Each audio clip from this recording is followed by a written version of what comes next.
Voilà, donc nous saluons évidemment donc, tous nos frères, toutes nos sœurs, amen, dans le Seigneur, alléluia, et nous voulons continuer à bien faire, tant que le Seigneur n'est pas encore revenu, eh bien nous sommes dans la bataille, dans le combat, nous sommes heureux, bénis, plus que vainqueurs, amen, et nous allons lire particulièrement un passage, et j'aimerais vous parler sur l'ameublement d'un prophète de l'Ancien Testament, et j'aimerais partir de cela pour vous enseigner. On va lire dans 2 Rois, chapitre 4, 2 Rois, chapitre 4, cela concerne le prophète Élisée, et là particulièrement nous avons un merveilleux passage parce que c'était un ministère itinérant et il passait au travers d'Israël régulièrement en prêchant donc la parole de Dieu, et donc un jour au verset 8, voilà ce qui est arrivé. 2 Rois, chapitre 4, verset 8, 2 Rois 4, verset 8, un jour,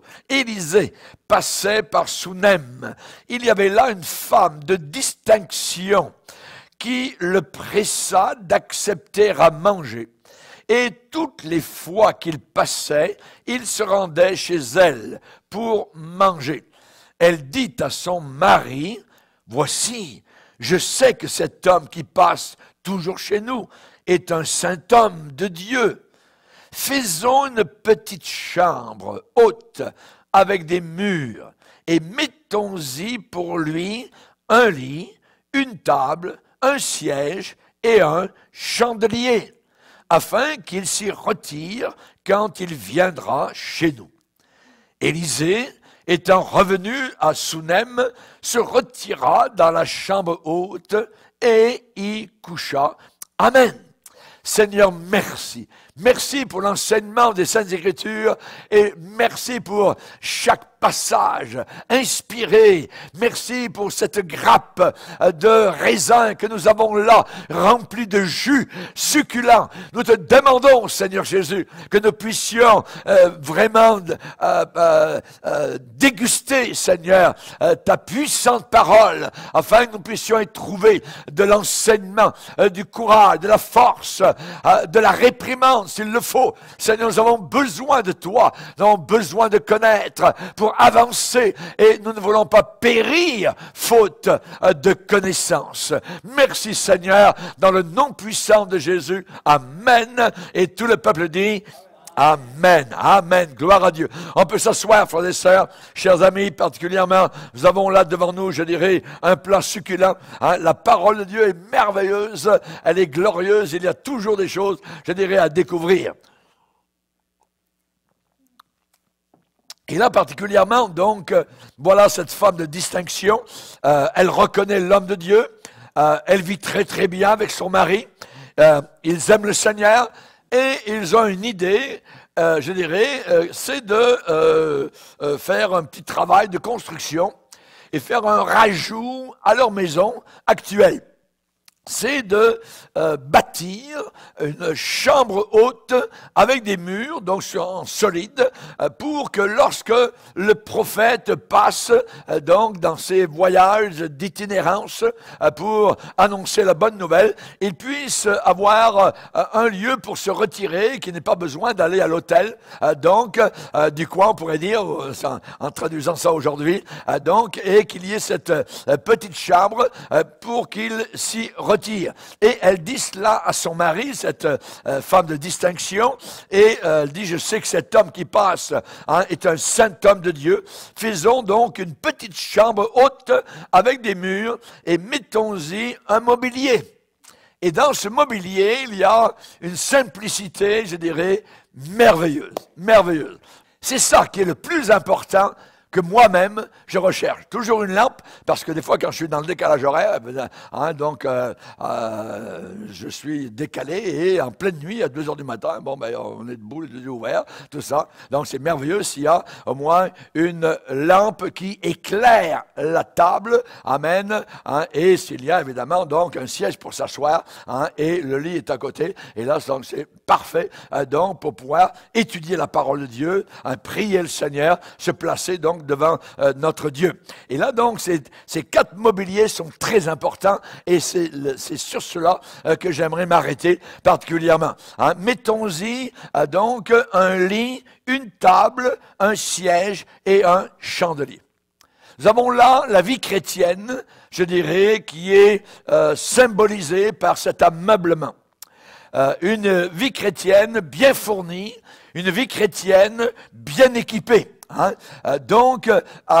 Et hélas, il y a des vies chrétiennes qui ne sont pas du tout, je dirais, meublées, ou qui ne sont pas beaucoup meublées. Il leur manque soit un lit, soit une lampe, soit un siège, hein, et ainsi de suite. Donc, on a besoin absolument de ces 4 éléments. Dieu veut que nous soyons, le mot qu'il emploie, accomplis. Accomplis. Par exemple, la Bible dit, toute l'Écriture, c'est-à-dire dans sa totalité, Ancien Testament et Nouveau Testament, est inspirée de Dieu, hein, afin que l'homme de Dieu soit accompli. Le mot accompli, ça veut dire que sa vie soit bien meublée, que sa vie soit bien fournie, soit bien équipée. Voyez, donc, que sa vie soit complète. Hein? Et donc, Paul va répéter cette expression d'une autre manière en disant, vous êtes complet en lui. Vous êtes complet en lui. Ça veut dire que vous êtes tout meublé. Tout meublé, voyez. Le Seigneur, quand il nous offre cette vie avec lui, c'est du tout meublé. Amen. Gloire au Seigneur. Clairement, que Dieu soit béni. Que Dieu soit glorifié. Alléluia. Vous avez tout pleinement en lui. Vous avez le lit, vous avez la table, vous avez le siège, vous avez le chandelier. C'est de cela que nous avons véritablement besoin. On a besoin de ces 4 meubles. Sinon, nous ne serons jamais bien meublés, jamais bien fournis, jamais bien complets pour servir le Seigneur. Amen. Chacun de ces mobiliers, chacune de ces choses était essentielle au confort du prophète de Dieu, Élisée, dans sa fameuse chambre haute. Nous allons tout d'abord nous arrêter sur le lit. Cette chambre, elle avait un lit. Un lit, c'est pour quoi faire? Eh bien, c'est pour faire dodo, voyez. C'est pour se reposer de la journée. Qu'est-ce que Jésus a dit? Venez à moi, vous tous qui êtes fatigués et chargés, je vous donnerai du repos. Le repos. Je vous donnerai un lit. Je vous donnerai un moyen pour vous reposer. Et nous pouvons dire avec David, je me couche et je m'endors en paix. Parce que toi seul, ô Éternel, tu me donnes la sécurité dans ma demeure. Le lit signifie quoi? Le lit de la chambre haute du prophète Élisée, eh bien c'est le repos tout d'abord du lourd fardeau du péché. Nous reposons de ce fardeau très lourd que nous portions comme des chaînes de fer attachées à notre âme. Maintenant, eh bien, nous sommes dans le repos. Nous sommes dans le repos, voyez. Et à la croix, c'est le seul endroit où, évidemment, les chaînes ont été sectionnées, alléluia, et nous avons trouvé le véritable repos du Seigneur. Il n'y a maintenant, aucune condamnation pour ceux qui sont en Jésus-Christ et qui marchent selon le Saint-Esprit. Voilà ce que Paul dit dans Romains 8, 1. Voyez? Donc, nous sommes dans le repos. Le lit, c'est le repos du lourd fardeau du péché. Nous ne sommes plus comme une âme, l'âme que nous avions au départ, une âme agitée comme les flots de la mer. Voyez? Nous avons la paix. Nous avons la paix par le sang qui a coulé à la croix du Calvaire. Amen. Est-ce que vous avez ce repos? Amen. Alléluia. Donc, c'est le lit qui est dans la chambre spirituelle, amen, de l'homme de Dieu, du chrétien. La Bible dit que les méchants, les incrédules sont comme la mer agitée. La mer agitée, non pas la mer calme. Ils sont comme la mer agitée qui ne peut pas pas se calmer et dont les eaux soulèvent la vase, la saleté et le limon. Ils n'ont pas de paix. Il n'y a pas de paix pour les méchants, dit mon Dieu. Alléluia. Satan agit toujours dans sa colère. Satan a toujours un esprit fiévreux, voyez, qu'il communique à ceux qui le servent. Ceux qui servent le diable ne sont jamais en paix. Ils sont agités, ils viennent, nana, et ainsi de suite, voyez. Tandis que nous, eh bien, nous avons le lit du repos. Nous nous reposons en Christ. Alléluia. Gloire au Seigneur. Vous vous rappelez évidemment comment l'apôtre Pierre, qui pourtant avait renié le Seigneur Jésus-Christ. Imaginez. Voyez. Eh bien après, il s'est repris. Il a été prédicateur à la Pentecôte. Il a annoncé l'évangile sous son ministère. 3000 personnes se sont converties au Seigneur. Un merveilleux ministère. Et un jour, eh bien, il a été pris par les autorités, mis en prison. Et en prison, le lendemain, Hérode devait le faire comparaître et normalement le décapiter. Et là, il avait le lit. Amen. Le lit du repos. Il était en repos. Le lendemain, il passait à la casserole. Voyez. Et quelle était son attitude? Eh bien, il dormait. Il dormait. Il a fallu... Un ange est arrivé en plein dans la prison, passé au travers des murs, des barrières, quoi que ce soit. Voyez. Et l'ange a été obligé de le frapper sur le côté. Hey, hey! Réveille-toi. Pourquoi? Parce qu'il dormait profondément. Il était en paix. Le chrétien est en paix. Alléluia. Gloire au Seigneur. Et là, vous connaissez donc évidemment la suite de l'histoire. Amen. À celui qui est ferme dans ses sentiments, tu assures la paix. La paix parce qu'il se confie en toi. Amen. Confions-nous toujours dans le Seigneur. Alléluia. Gloire au Seigneur. Se regarder comme mort au péché. Amen. Et vivant pour Dieu. Romains 6. Le lit, c'est non pas seulement le repos du lourd fardeau du péché, mais le lit représente le repos d'une conscience qui pourrait nous accuser. Notre conscience, parfois, peut devenir accusatrice, voyez, pointer un doigt accusateur, donc, vers nous. Eh bien, non, maintenant, nous avons le repos. Amen. Paul va dire, je m'efforce d'avoir constamment une conscience sans reproche devant Dieu et devant les hommes. Le diable accuse, alléluia, mais nous avons le lit du repos. Amen. Faisons-lui une petite chambre et nous placerons un lit. Amen. Où le prophète pourra se reposer. Le Seigneur a placé un lit. Amen. Pour nous reposer d'une conscience qui pourrait nous accuser. Amen. La Bible dit, à plus forte raison, le sang de Christ purifiera-t-il, lavera-t-il votre conscience des œuvres mortes. Le sang de Christ a une puissance merveilleuse agissant jusque sur notre conscience. Alléluia. Jésus maintenant peut abaisser ses regards sur nous et comme le disait notre frère qui nous a conduits dans les champs guettant, amen, eh bien il peut même nous sourire. C'est quelque chose, j'ai pensé à ça, cette pensée-là. Dieu qui nous sourit, amen. Si Dieu nous sourit, amen, le diable peut froncer les sourcils tant qu'il veut, ça n'a aucune importance, vous voyez.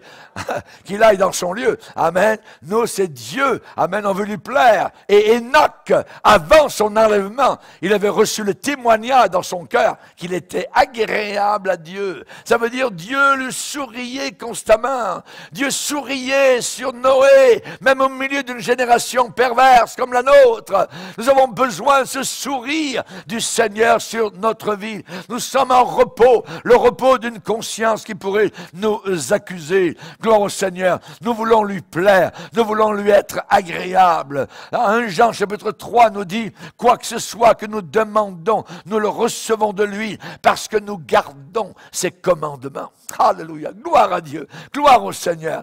Le lit aussi, c'est un repos au milieu d'un monde en tumulte, au milieu d'un monde qui va, qui vient, qui ne sait pas ce qui se passe ici-bas sur terre, qui n'a même pas conscience de Dieu, qui a rejeté Dieu, qui ne veut plus aucune valeur chrétienne. Eh bien, nous avons le repos au milieu d'un tel monde.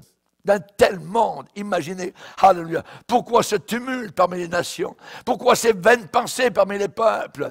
Pourquoi cette rébellion contre Dieu? Pourquoi ce rejet des valeurs chrétiennes, voyez? Quelle est la réaction de Dieu devant cela?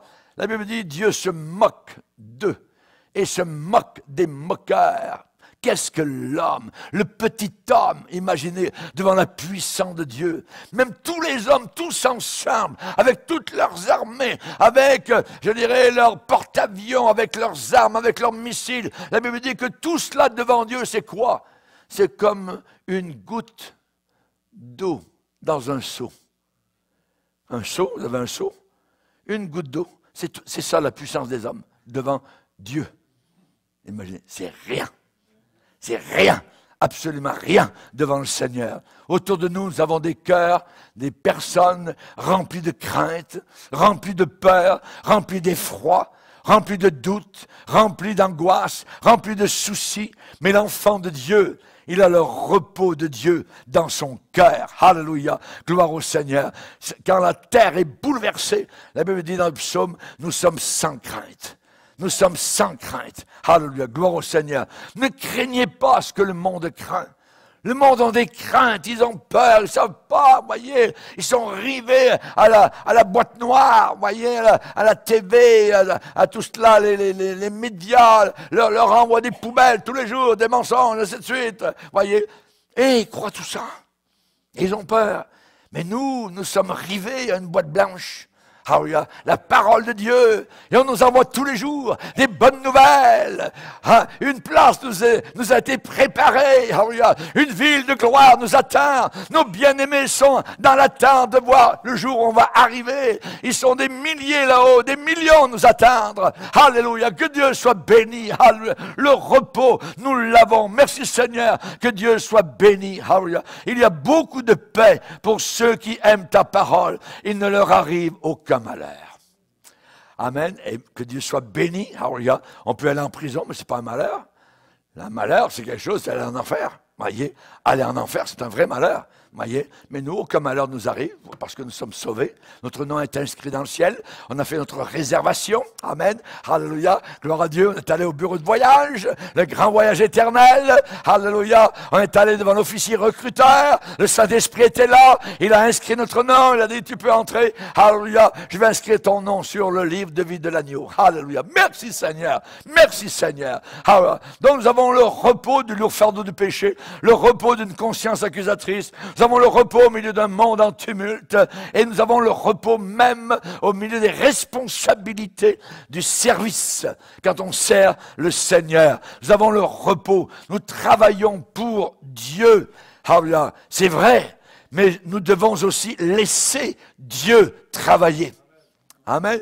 C'est bien différent. Quand vous travaillez pour Dieu. Vous pouvez vous épuiser.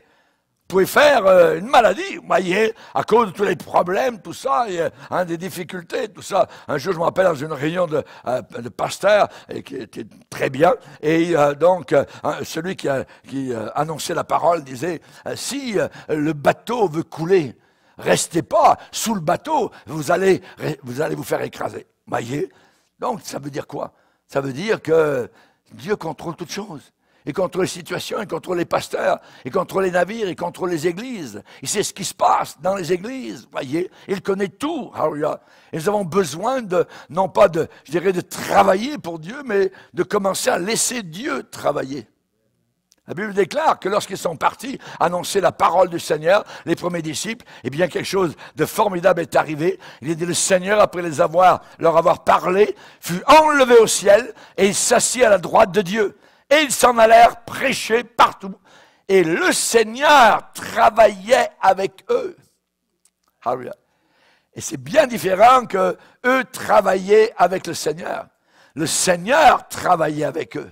Ça veut dire c'est lui, le Seigneur, qui faisait la plupart du travail. C'est lui qui accomplissait les miracles. C'est lui qui convainquait de péché. C'est lui qui agissait. Et eux savaient qu'ils n'étaient simplement que des canaux, je dirais, hein, des pipes, des tuyaux, alléluia, gloire au Seigneur, où l'eau divine pouvait couler et rafraîchir beaucoup de personnes. C'est comme cela que ça fonctionne. Amen. Donc, le lit représente le repos au milieu des responsabilités du service.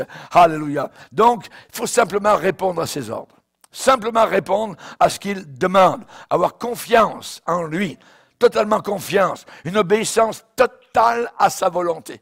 Obéissance totale à sa volonté. À ce moment-là, nous ne comptons plus sur nos capacités. Non, on ne compte pas là-dessus, voyez, mais on compte sur les capacités inimaginables de Jésus-Christ. Éphésiens 3:20, or à celui qui peut faire, par la puissance qui agit en nous, au-delà, bien plus, que tout ce que nous pouvons penser, imaginer ou même croire, à lui soit la gloire. Alléluia. À lui soit la gloire. Amen.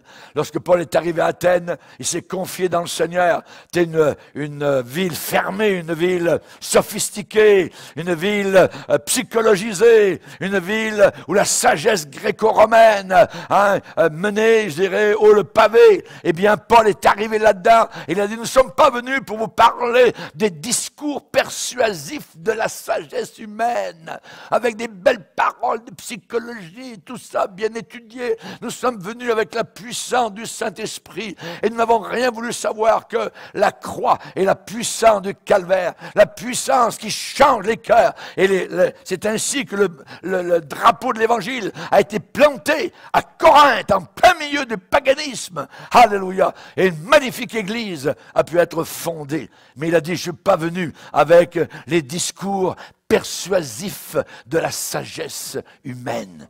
Non, je n'ai rien voulu savoir parmi vous autre chose que Christ et Christ crucifié.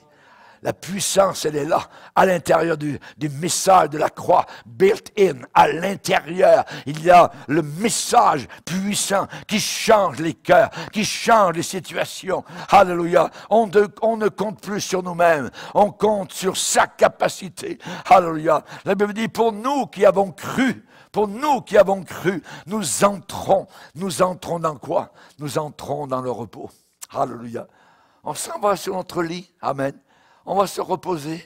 Alléluia. Nous sommes dans la présence de Dieu. On ne se confie plus en nous, on se confie dans le Seigneur. Et je peux vous dire, ça dort très bien avec le Seigneur. C'est le repos. C'est le repos. Alléluia. Son repos est glorieux. Ésaïe 11. Et Dieu va dire, voici le repos. Alléluia. Et quand vous êtes fatigué de parler en français au Seigneur, vous n'avez plus de paroles pour dire au Seigneur, eh bien le Seigneur vous donne la 5e vitesse, le parler en langue. Et il décrit cela comme étant le repos. Ésaïe va dire, c'est ici le repos. Et Paul, quand il parle et explique le parler en langue, il va citer le passage d'Ésaïe où il est dit, voici le repos. Voici le repos, ça signifie le parler en langue. Quand nous parlons au Seigneur dans ces langues merveilleuses, alléluia, gloire au Seigneur. La Bible dit, notre esprit est en prière. Amen, notre intelligence ne fonctionne pas. Amen, c'est quelque chose que uniquement ceux qui sont baptisés dans son esprit peuvent comprendre. Amen, et celui qui parle en langue ne parle pas aux hommes, mais à Dieu, car personne ne le comprend. Et en esprit, il dit des mystères. Alléluia, gloire à Dieu. C'est merveilleux de dire des mystères au Seigneur.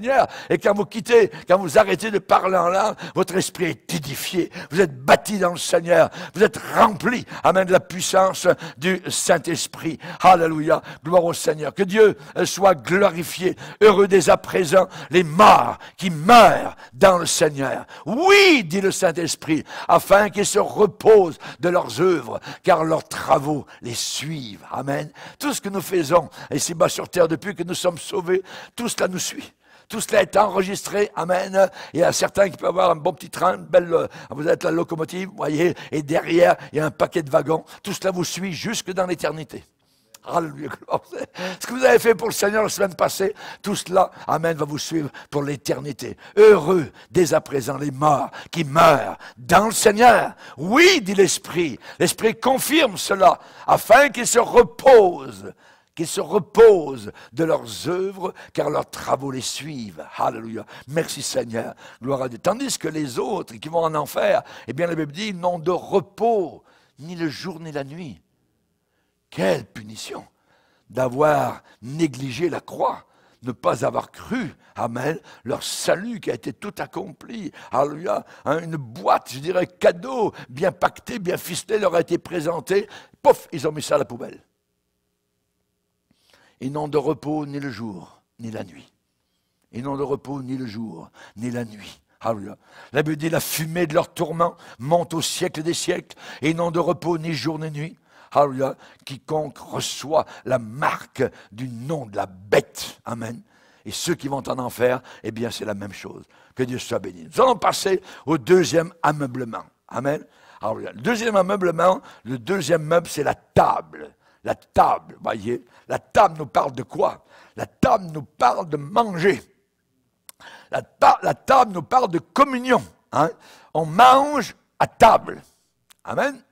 Auparavant, moi, on mangeait à table. Aujourd'hui, on peut manger sur les tabourets, n'importe où. C'est sur le pouce, vous voyez. Mais normalement, dans ma famille, on mangeait encore à table, voyez. Et le Seigneur, justement, lorsqu'il appelle ses enfants, hein, il dit, je me tiens à la porte, je frappe, si quelqu'un entend ma voix et ouvre la porte, j'entrerai chez lui, je souperai avec lui et lui avec moi. C'est merveilleux, donc, à table, c'est là où l'on parle. À table, c'est là où on discute. À table, c'est là où l'on mange, on s'échange peut-être les plats, les frites, ça, t'en as pas assez, bon, tiens, je t'en donne, tout ça. Hein. C'est merveilleux à table. Hein. Dieu a voulu que ça soit comme cela pour qu'on puisse échanger, qu'on ait communion ensemble. Parfois, c'est un père, son épouse, les enfants à table. Auparavant, il y avait des repas à heure fixe. Je me rappelle, moi j'ai été élevé comme ça et je bénis le Seigneur. Alors là, j'avais ma petite place, tout ça. Je savais que mon père était ici, au bout de table, et ma mère était juste à côté de moi, proche de la cuisine, tout ça. Hein, et mes frères et sœurs étaient de l'autre côté. Je me rappelle ça très très bien. À table, on parlait, on discutait, on riait, tout ça. Hein, il y avait une communion, évidemment, donc autour de la table. La table, c'est la communion. Alléluia, gloire au Seigneur. Et on voit particulièrement que la parole de Dieu dit qu'à la fin des temps, eh bien, beaucoup n'auront pas cette table. Ils n'auront pas cette table, cette table de communion. Hein. Il est dit, ceux du peuple, je dirais, qui ne connaîtront pas leur Dieu, eh bien, n'auront pas ce privilège, donc, d'avoir les conseils du Seigneur, d'avoir, je dirais, les avis. Qu'est-ce que tu penses de cela, Seigneur? Tandis que les autres, qui vont à table régulièrement avec leur Seigneur, eh bien, la Bible dit, ceux qui connaîtront leur Dieu. Et s'il y a un lieu pour connaître quelqu'un, c'est autour de la table. Ceux qui connaîtront leur Dieu agiront avec fermeté. Avec fermeté. Et ça veut dire qu'ils seront forts. Et ils feront des exploits. Des exploits, c'est quoi? Un exploit, c'est quelque chose que le commun du peuple ne fait pas. Donc eux, ils feront des choses extraordinaires que les autres ne font pas. Parce qu'ils connaissent leur Dieu. Ils parlent avec lui. Ils connaissent sa pensée. Nous avons la pensée de Christ. Alléluia. C'est une communion parfaite qu'avaient Adam et Ève dans le jardin avant la chute, voyez. Mais cette communion a été brisée par le péché. Le péché brise, casse la communion. Hein. Et évidemment, donc, ils ont fait un échec parce qu'ils n'ont pas cru à la parole de Dieu. Ils n'ont pas cru à la parole du Seigneur. Ils ont cru à Satan. Quand vous commencez à croire le diable, quand vous commencez à croire le monde, au lieu de croire la Bible, voyez, ouais, mais la Bible est trop stricte, je pense, ouais, peut-être qu'il faudrait la mettre à l'heure de notre culture d'aujourd'hui, voyez. Non, non, non, non, touche pas à ça. Hein. Si elle dit ça, soumets-toi à cette parole-là. Soumets-toi à la parole de Dieu. Et ainsi tu auras l'approbation du Seigneur. Hein. Donc, on voit, la Bible dit que l'oreille de Dieu n'est pas trop dure pour entendre. N'est pas trop dure pour entendre, mais ce sont nos péchés qui mettent une barrière entre lui et le Seigneur. Donc, on voit qu'il faut réaliser parfois notre incrédulité. Il faut réaliser notre péché, comme Adam et Ève. Ils ont vu qu'ils étaient nus devant Dieu. Auparavant, il n'y avait aucun problème. Pourquoi? Parce qu'ils étaient revêtus de lumière. Et maintenant, il n'y a plus rien. La lumière n'est pas là.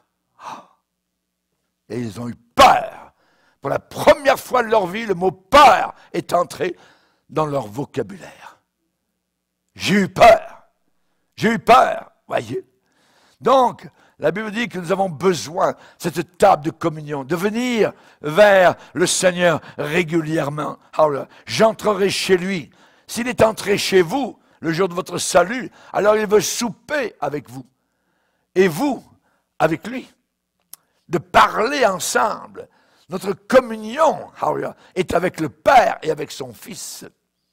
Gloire au Seigneur. La communion, je souperai avec lui. Ça veut dire, on va manger le même plat, la même nourriture. Nous allons nous nourrir de ce qu'il se nourrit. Nous allons avoir les mêmes idées. Alléluia, gloire au Seigneur. Alléluia. Noé était un homme juste et intègre en son temps. Il marchait avec Dieu. Ça veut dire qu'il avait communion avec Dieu. Il a entendu Dieu lui parler. Il a entendu Dieu lui dire la mesure du bateau à construire. Comment le construire? Avec 26 fenêtres, 26 hublots tout autour? Non, non, non. Il a bien entendu une seule fenêtre. Une seule fenêtre. Avec une seule porte. Voyez. Pourquoi? Parce qu'au salut, il n'y a qu'une seule porte. Il n'y a que Jésus. Il n'y a que Jésus. Bouddha n'est pas la porte, Mohammed n'est pas la porte, Zoroaster n'est pas la porte, Maya Vishnu n'est pas la porte, et ainsi de suite. Il n'y a qu'une seule porte, et c'est Jésus-Christ. Je suis la porte, a dit le Seigneur. Amen. Alléluia. Gloire à Dieu. Par exemple, Job mangeait à la table du Seigneur. Et le Seigneur a pu dire à son sujet, il est intègre et droit, il craint Dieu, il se détourne du mal. Alléluia. Gloire au Seigneur pour la communion avec le Seigneur. Communion précieuse, communion sainte. Je suis le cep, vous êtes les branches, les sarments. Et la sève qui coule dans le tronc coule ensuite dans les branches et nous portons du fruit. Mais cela vient, cette vie qui coule du cep. Je suis la cep, je suis le cep. Vous êtes les sarments. Alléluia, gloire à Dieu. Et si quelqu'un ne demeure pas en moi, si quelqu'un ne mange pas à ma table, mais mange à la table des démons, alors qu'est-ce qui arrive à cette personne? Jésus l'a dit, si quelqu'un ne demeure pas en moi, il est jeté dehors. Dehors les chiens, dehors les adultères, dehors les impudiques, dehors les menteurs, dehors les voleurs, dehors, ainsi de suite, tous ces gens-là. C'est ce que la Bible dit, c'est pas moi, Apocalypse 22. Donc, quelqu'un ne mange pas à ma table, quelqu'un ne demeure pas donc en moi, il est jeté dehors et il sèche. Il sèche. Il n'y a plus de fruits. Il n'y a même plus de feuilles vertes. Il n'y a plus rien. Et vous pouvez prendre la branche, cloc. Elle est morte, vous pouvez la casser même. Et qu'est-ce qu'on fait avec une branche morte? On la jette au feu. C'est ce que Jésus a déclaré. Imaginez, qu'est-ce qu'on penserait d'un fils, par exemple, ou d'une fille qui ne parlerait jamais à ses parents. Nous sommes enfants de Dieu. Nous avons un Père céleste. Imaginez quelqu'un qui ne parlerait jamais au Père. Il ne dirait jamais rien. On aurait un problème, voyez. Que penser d'un enfant qui ne passerait aucun temps avec ses parents, hein, qui ne parlerait jamais de ses projets, de ses soucis, voyez? Non. À ce moment-là, cet enfant serait hors de communion de ses parents, voyez? Et c'est la même chose, nous, dans le domaine spirituel. Dans le domaine spirituel. Donc, nous devons passer plus de temps à nous attarder. Je dis bien nous attarder dans la présence du Seigneur. Si vous n'avez rien à lui dire, ne dites rien, mais restez là. Dites, Seigneur, je suis là. Amen. Je suis en ta présence. Tu es là, Seigneur. Alléluia. Je veux me reposer en toi. Je veux manger à ta table. Alléluia. Gloire au Seigneur. Que Dieu soit béni. Amen. Gloire au Seigneur. Donc, la table de communion des démons ne vous apportera rien du tout. Que du malheur, que de la difficulté, que de la sécheresse. Et à la fin, ça sera le rejet total. Rappelez-vous le fils prodigue. Il a dû revenir à la table du Père. Amen. Il a essayé la table des démons. Il a essayé la table du monde, voyez. Mais il a mangé des carouges. Il a mangé comme les porcs. Il était dans une porcherie. Imaginez. Il a réfléchi, il est rentré en lui-même, il a dit, voyons donc, qu'est-ce que je suis en train de faire ici? C'est pas ma place. Je retournerai à la maison. J'irai à la table du Père. Je veux manger à sa table. Je veux m'humilier devant lui. Je veux lui demander pardon. Je veux me repentir. C'est ce qu'il a fait. C'est une histoire inimaginable. Hallelujah. Une histoire merveilleuse parce que c'est notre histoire à nous. Alléluia. Merci Seigneur. Que Dieu soit glorifié. Amen. La table de communion avec le Seigneur. La Bible dit, sortez du milieu des païens, et je vous accueillerai. David a dit, Seigneur, tu dresses devant moi une table en face de mes adversaires, en face de mes ennemis. J'ai une table de communion. Ça veut dire qu'avant que mes ennemis puissent m'atteindre, il faut qu'ils passent au travers de cette table-là. Ils vont te passer par-dessus, Seigneur, et ils ne pourront jamais passer par-dessus toi. Tu dresses devant moi une table en face de mes adversaires. Merci Seigneur. Voici qu'il est bon, qu'il est doux pour des frères de demeurer ensemble. Amen. Nous mangeons à la table du Seigneur. Aujourd'hui, nous avons eu le repas du Seigneur, la Sainte Seine. Alors là, nous avons mangé à sa table. Amen. Nous rappelons le sang, nous rappelons son amour, nous rappelons sa puissance. Alléluia. Oui, on a passé des difficultés. Oui, on a été dans les tempêtes. Oui, la barque a ballotté, tout ça. Mais Seigneur, pardonne-moi. Pardonne-moi parce que, comme les disciples, j'ai oublié ton amour. J'ai oublié que tu m'aimais. J'ai oublié ta puissance de calmer, amen, les éléments déchaînés. Pardonne-moi, Seigneur. J'ai besoin de toi. Alléluia. J'ai besoin de venir à ta table. J'ai besoin d'entendre ta parole, qui est pour moi une nourriture. Parce que l'homme ne vivra pas uniquement de paroles naturelles, mais de toute parole qui sort de la bouche de Dieu. Je me nourris de toi, Seigneur. Tu es ma nourriture. Celui qui me mange à la vie éternelle, a dit le Seigneur. C'est le pain, amen. Ce pain de vie, alléluia. Ce pain qui a roulé, amen, dans le camp des Madianites et qui a écrasé leur tente. C'est ce pain qui donne la victoire. Alléluia. Merci Seigneur. Et nous devons aller un peu plus loin dans l'ameublement. Amen. On est arrivé à la moitié de l'ameublement. Amen. Mais il y a le siège. Amen.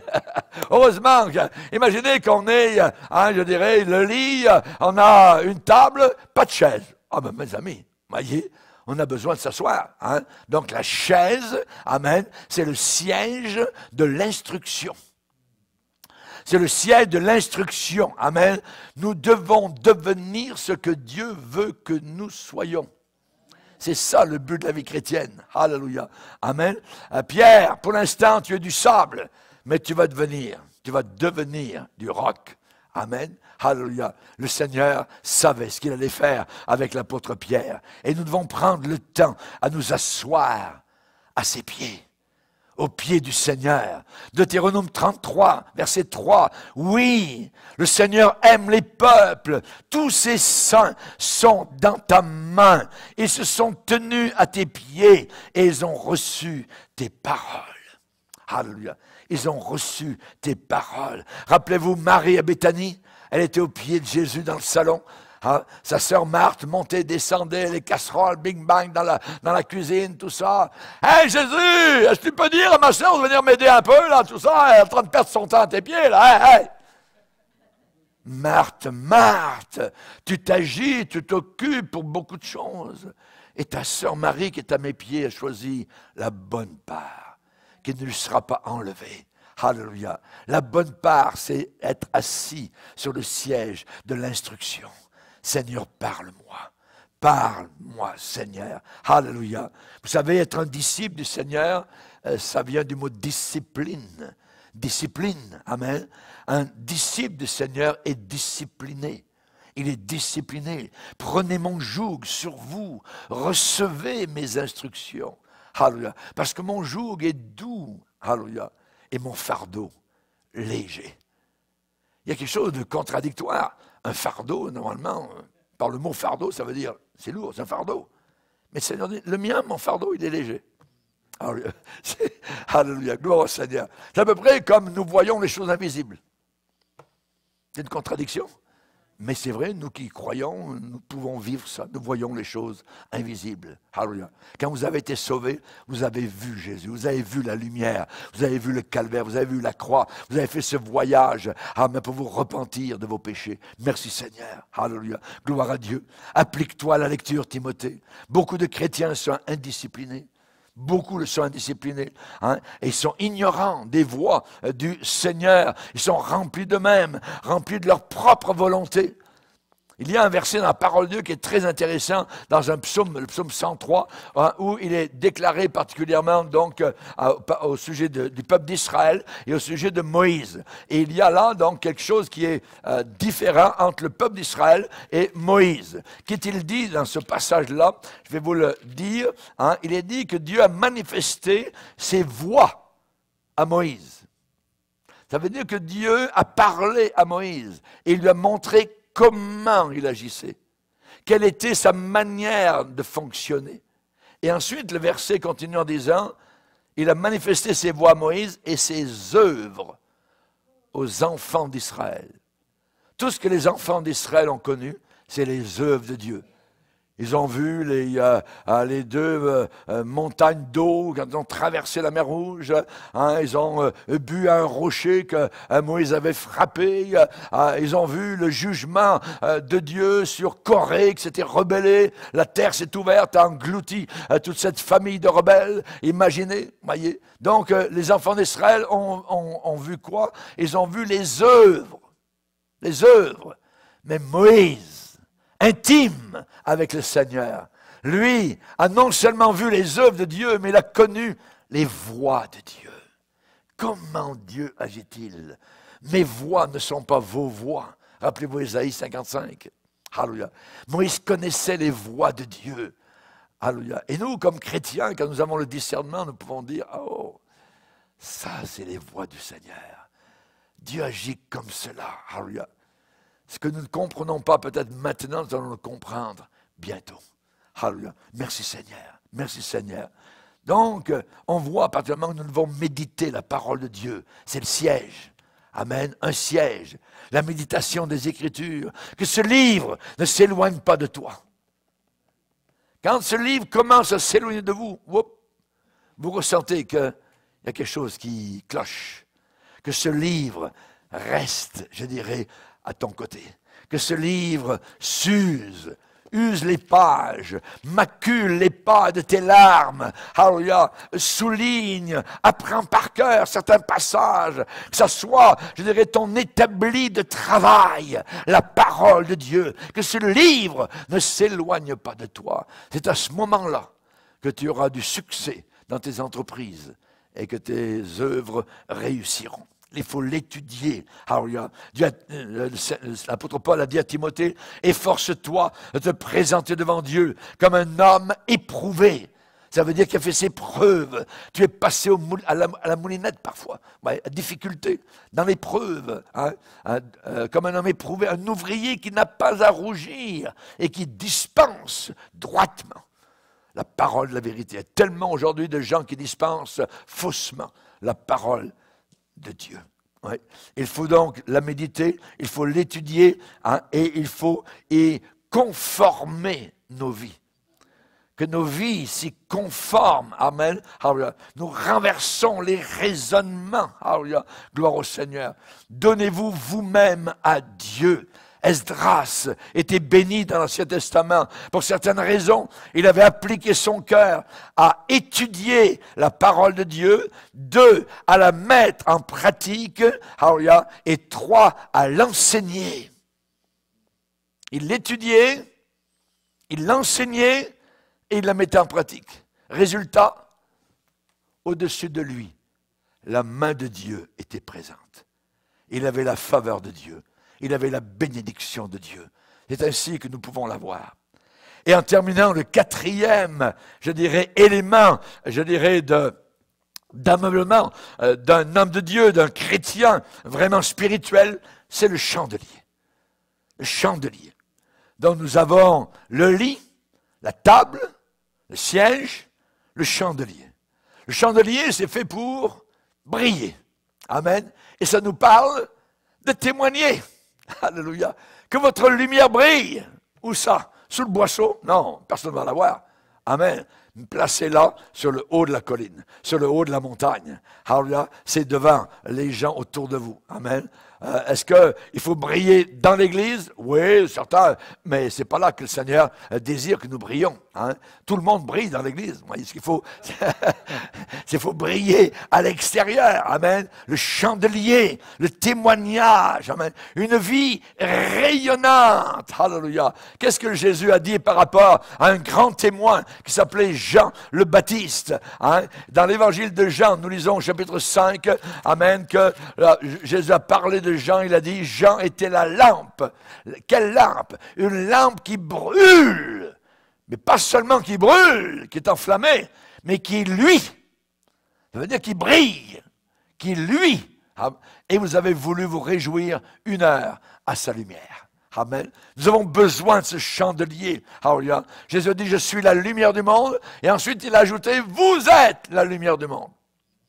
Vous êtes la lumière du monde. Éclairez-les. Éclairez-les. Alléluia. Gloire au Seigneur. Je me rappelle, j'ai déjà dit ici, mais pour ceux qui sont nouveaux parmi nous, j'avais un professeur de grec. Amen.